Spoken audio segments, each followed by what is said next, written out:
The search continues for 3 men missing from a weekend fishing trip off the coast of Florida. One survivor was found alive. CBS News correspondent Kelly Cobiella is in Clearwater, Florida, with the latest. Kelly, good morning.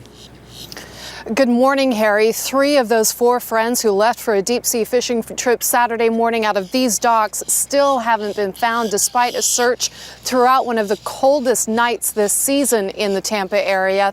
The one person who has been found, Nick Schuyler, says all 4 managed to stay together for a time after the boat capsized Saturday night. The Coast Guard is focusing on a small area 35 miles from Florida's west coast, close to where they found the boat on Monday, looking for any sign of William Bleakley and NFL players Corey Smith and Marquise Cooper. Finding fellow passenger Nick Schuyler alive Monday gave their families new hope. Rescuers pulled Schuyler to safety after 2 harrowing nights in the open water, at one point fighting 14-foot seas. Schuyler says the 21-foot boat was anchored Saturday evening when a wave capsized it. He alone was able to hang on. I passed out. His family is relieved but somber. My heart's still out. We still have 3 men missing, and we're not going to talk too much until we find these guys.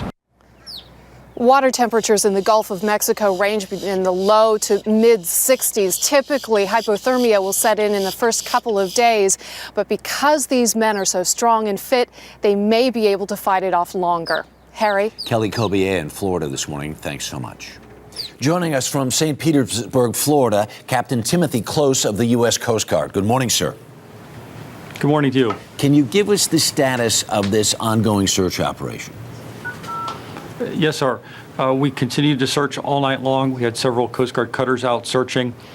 Joining them at first lights will be a Coast Guard C-130 fixed-wing aircraft, as well as a Coast Guard helicopter, both out of Air Station Clearwater. Right. 3 Coast Guard cutters are going to continue to search as well. What have you been able to learn anything from Nick Schuyler, the guy who was rescued?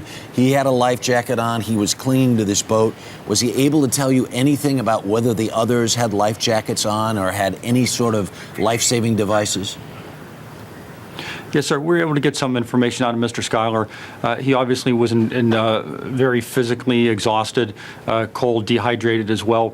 We asked him a couple basic questions when he got on the Coast Guard cutter Tornado initially, and then I sent 2 people to the hospital to do a little more detailed interview with him.